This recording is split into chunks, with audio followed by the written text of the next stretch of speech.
j'étais jeune et que j'ai commencé à avoir une dizaine d'années, mon père me gardait à côté de lui à la timonerie et elle regardait piloter le bateau.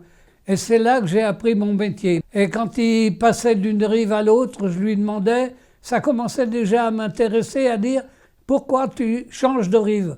Il m'a dit « Parce qu'il y a un banc de gravier ici et là.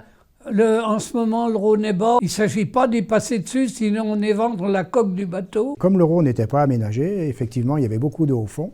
Et en période dite de eau basse, on mettait le second, souvent, un matelot à l'avant, et de chaque côté, il sondait pour indiquer le fond au capitaine qui, lui, était au macaron. Et donc, il n'y avait pas encore de système de communication, et c'était visuel. Donc, je peux vous en faire la démonstration. 1,60 m, ça représentait 1 m, 50 plus 60. Donc, on sondait, et après, on faisait signe au capitaine, par exemple, 1 m, 50, 70. Alors, c'était tout un métier à apprendre. Alors, on apprenait ça pendant 7-8 ans, même 10 ans avant d'être capitaine titulaire. Vous étiez sur un bateau avec le capitaine qui avait passé par là, qui avait fait son apprentissage déjà bien avant vous. Mon père, c'est encore une autre histoire. Lui, il a commencé sur le remorqueur à vapeur.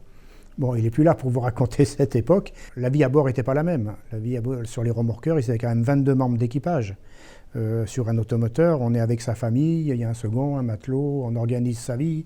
C'est un métier de liberté pour moi. Maintenant, avec les cycles travail, repos, relève, bon, on est sur une unité de travail et puis après on rentre à la maison. Par contre, on a une autre vie. On peut participer à une vie associative, on peut... Voilà, pour les enfants, c'est plus du tout la même chose. Les enfants ne sont plus forcément en pension. Maintenant, avec la batellerie, l'aménagement du Rhône, les bateaux partent du sud, remontent au nord pratiquement sans arrêt. Donc la vie a évolué.